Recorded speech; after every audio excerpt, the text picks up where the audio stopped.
हरे भरे खेतों से घिरे छोटे से गांव चांदपुरा में सूरज हर सुबह सुनहरी किरणों के साथ उगता था। हवा में सरसों के फूलों की खुशबू और बैलों की घंटियों की टनटनाहट गूंजती रहती थी।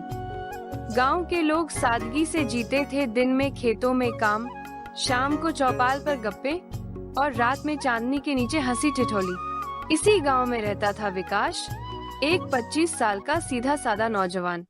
उसके पिता पहले लोहा पीटने का काम करते थे, पर अब बूढ़े हो चुके थे। घर की हालत बहुत अच्छी नहीं थी।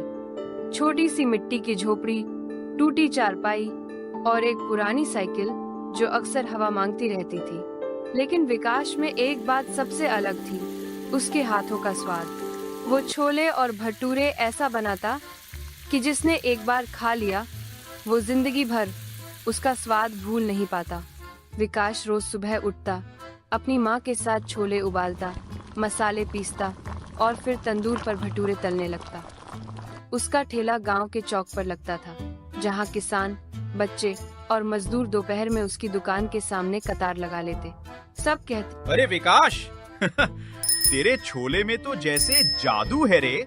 इतना स्वाद तो शहर के होटल में भी नहीं मिलता। विकास मुस्कुराकर बस इतना कह देता, भैया स्वाद तो माँ की दुआओं से आता है, मसाले तो सबके एक जैसे होते हैं। हालांकि वो खुश था, मगर उसके दिल में एक सपना पल रहा था। वो चाहता था कि एक दिन उसका विकास छोला भटूरा नाम इतना मशहूर हो जाए कि लोग शहर से भी आकर खाएं। उसका छोटा भाई सोनू स्कूल जाता था और विकास रोज मन ही मन सोचता, अगर थोड़ी कमाई बढ़ जाए तो सोनू को शहर पढ़ने भेज दूंगा, उसे वो जिंदगी दूंगा जो मैंने नहीं देखी। एक दिन गांव में शहर खगड़िया से एक आदमी आया। नाम था मुरारी लाल अग्रवाल। वो एक व्यापारी था, गांव में नई दुकानें खोलने का सोच रहा था। उसने विकास के छोले भटूरे खाए और दंग रह गया। वाह बेटा, ऐसा स्वाद तो मैंने खगड़िया के बड़े होटल में भी नहीं खाया। क्या तू मेरे साथ काम करना चाहेगा? विकास हक्का बक्का रह गया। कैसा काम साहब? तू मेरे होटल में काम कर, मैं तुझे महीने का 15,000 दूंगा और सारा सामान मैं दूंगा। यह सुनकर विकास के सपनों को जैसे पंख लग गए। घर आकर उसने माँ से कहा, माँ अब हम भी बड़े लोग बनेंगे, शहर में होटल में काम मिल गया, 15,000 रुपए। माँ थोड़ी चुप रही, बोली, बेटा मेहनत से जो मिले वो टिकता है, लेकिन लालच में जो मिले वो अक्सर चला जाता है। विकास हंस पड़ा। अरे माँ ये लालच नहीं मौका है। कुछ ही दिनों में मुरारीलाल उसे शहर ले गया। वहाँ उसका होटल था राजमहल ढाबा। पहले दिन ही विकास ने छोले भटूरे बनाए और ग्राहक दीवाने हो गए। भाई ये छोला भटूरा कहाँ से आया?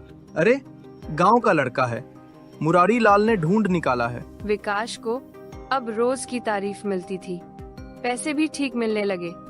लेकिन धीरे धीरे उसके मन में एक नया बीज पनपने लगा, लालच का बीज। वो सोचता, अगर मैं खुद का होटल खोल लूं तो मुरारी लाल से ज्यादा कमा सकता हूं, मैं ही तो स्वाद का मालिक हूं। एक दिन उसने देखा कि होटल के ग्राहकों की भीड़ बढ़ रही है। उसने मुरारी लाल से कहा, साहब मेरा वेतन बढ़ा दीजिए, अब काम बहुत बढ़ गया है।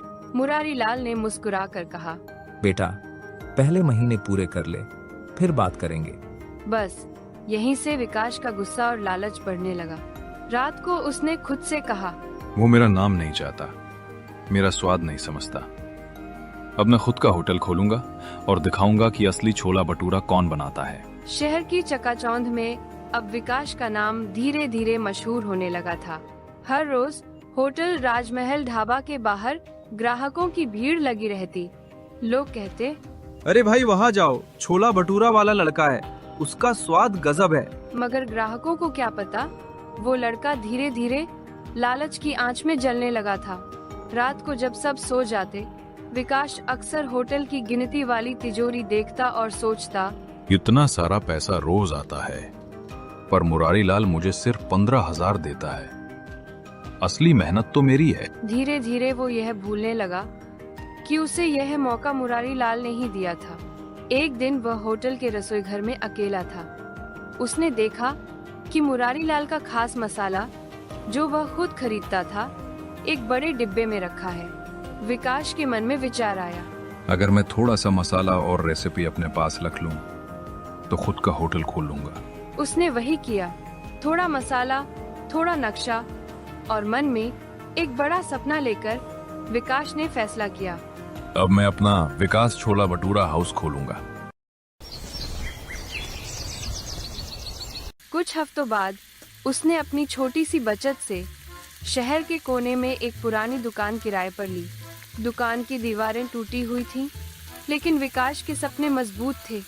उसने उस पर एक बड़ा बोर्ड लगाया, विकास छोला भटूरा हाउस, असली देसी स्वाद। शुरुआती दिनों में ग्राहक बहुत कम आते थे। विकास खुद रसोई में खड़ा होकर छोले बनाता, भटूरे तलता और बाहर आकर मुस्कुराकर कहता, भैया एक बार खा लो, फिर रोज आओगे। धीरे धीरे उसकी दुकान चल पड़ी। लोग कहते, अरे नया छोला भटूरा वाला आया है, गांव का लड़का है, स्वाद तो बस वाह। पैसे भी आने लगे और जैसे ही पैसे बढ़े वैसे ही लालच भी बढ़ गया। विकास अब सोचने लगा, अगर मैं छोले में थोड़ा सस्ता मसाला डाल दूं, तो भी लोगों को पता नहीं चलेगा, मुनाफा बढ़ जाएगा। धीरे धीरे उसने यही करना शुरू कर दिया। सस्ता तेल, घटिया बेसन और कम घी। पहले दिन तो सब ठीक चला, लेकिन कुछ ही हफ्तों में ग्राहकों ने शिकायतें शुरू कर दी। अरे भैया, छोले में पहले वाला स्वाद नहीं रहा, भटूरे अब भारी लगते हैं। विकास ने हंसकर टाल दिया, अरे आज मौसम गर्म है, स्वाद पर असर पड़ गया होगा। पर अंदर से उसे भी महसूस हुआ कि अब वो छोला भटूरा पहले जैसा नहीं रहा। एक दिन मुरारीलाल होटल के सामने से गुजरा। उसने देखा कि उसके पुराने नौकर का होटल खूब चल रहा है। वो अंदर गया और बोला, अरे विकास बेटा, बधाई हो, खूब तरक्की कर ली तूने। विकास ने थोड़ा अकड़ में कहा, अब मैं किसी के नीचे काम नहीं करता मुरारी लाल जी, अपना मालिक हूँ। मुरारीलाल मुस्कुरा दिए, बोले, बेटा मेहनत अच्छी बात है, पर जो शुरुआत ईमानदारी से नहीं होती उसका अंत मीठा नहीं होता। विकास ने उनकी बात पर ध्यान नहीं दिया। वो अब पूरी तरह अहंकार और लालच में डूब चुका था। कुछ महीनों बाद शहर में स्वास्थ्य विभाग की जांच हुई। खाने के नमूने लिए गए। विकास के होटल के छोले में मिलावट और सड़ा तेल पाया गया। अगले ही दिन उसका होटल सील कर दिया गया।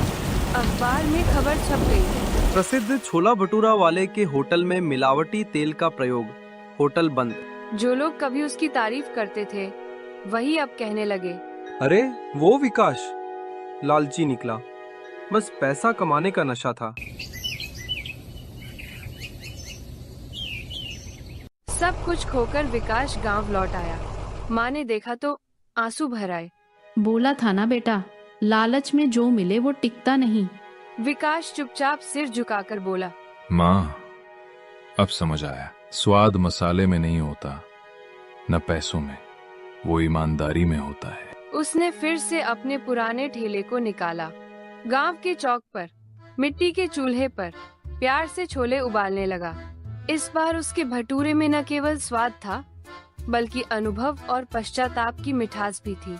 लोग फिर से आने लगे और कहते, अब फिर वही पुराना स्वाद लौट आया है विकास। विकास मुस्कुरा देता।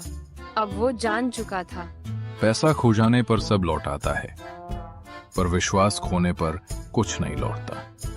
शाम को जब सूरज ढलता, विकास ठेले के पीछे बैठकर माँ के साथ खाना खाता और कहता, माँ अब मुझे सिर्फ इतना चाहिए कि लोग मेरे छोले को याद रखें, मुझे नहीं। माँ मुस्कुराती। अब तेरा स्वाद ही तेरा नाम है बेटा। सुबह होते ही विकास अपने पुराने ठेले के सामने साफ कपड़ा बिछाता, माँ चूल्हे पर छोले पकाती और दूर खेतों में काम करने वाले किसान धीरे धीरे उसकी दुकान की ओर आने लगते। अरे विकास, फिर से शुरू कर दिया छोला भटूरा? हाँ भैया, इस बार बस प्यार से, बिना लालच के। सब हंसने लगे और उस दिन जो छोले बने उनमें सिर्फ मसाले नहीं, बल्कि विकास का पछतावा, सच्चाई और आत्मा का स्वाद मिला हुआ था। लोगों ने खाते ही कहा, अब तो फिर वही पुराना स्वाद लौट आया है। विकास मुस्कुरा कर बोला, अब स्वाद लालच से नहीं, लगन से बनता है। कभी कभी रात को जब सब सो जाते, विकास दूर चौपाल पर बैठ जाता, आसमान की ओर देखता और सोचता, कैसा अंधा था मैं। मुरारी लाल जी ने जो सिखाया वही भूल गया। उसके मन में शहर की वो दुकान, मुरारी लाल का चेहरा और अखबार की वो खबर घूमती रहती। लेकिन अब वो उस दर्द को एक सीख की तरह जीने लगा था। एक दिन माँ ने पूछा, बेटा, अब मन में फिर से बड़ा होटल खोलने का विचार तो नहीं आता?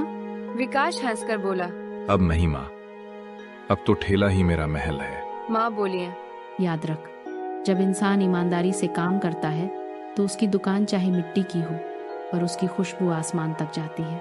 विकास ने माँ के पैर छुए। अब वो समझ गया था कि हर थाली में जो स्वाद है वो मेहनत और सच्चाई से ही आता है। एक दिन अचानक गांव में एक जीप रुकी। दरवाजा खुला और वहीं मुरारी लाल जी उतरे। सफेद कुर्ता, मुस्कान और हाथ में मिठाई का डिब्बा। विकास ने जैसे ही उन्हें देखा, उसका चेहरा शर्म से झुक गया। साहब, मैंने बहुत गलती की। मुरारी लाल ने उसका हाथ थाम लिया। गलती तो हर इंसान से होती है बेटा, पर जिसने गलती से सीखा वही असली विजेता होता है। तेरे छोले भटूरे का स्वाद तो याद था, पर तेरे अंदर के इंसान का स्वाद अब महसूस हुआ। विकास की आंखें नम हो गईं। उसने कहा, साहब, मैं अब बस सच्चाई से जीना चाहता हूँ, नाम या दौलत की चाह नहीं। मुरारी लाल बोले, तो आशीर्वाद है बेटा, तू अब सच में रसोई का नहीं जीवन का शेफ बन गया है। अब विकास रोज अपने ठेले पर सुबह सुबह नमः शिवाय गुनगुनाते हुए चूल्हा जलाता। उसके छोले का स्वाद अब भी वैसा ही था, लेकिन उसमें एक चीज और जुड़ गई थी, आत्मा की सच्चाई।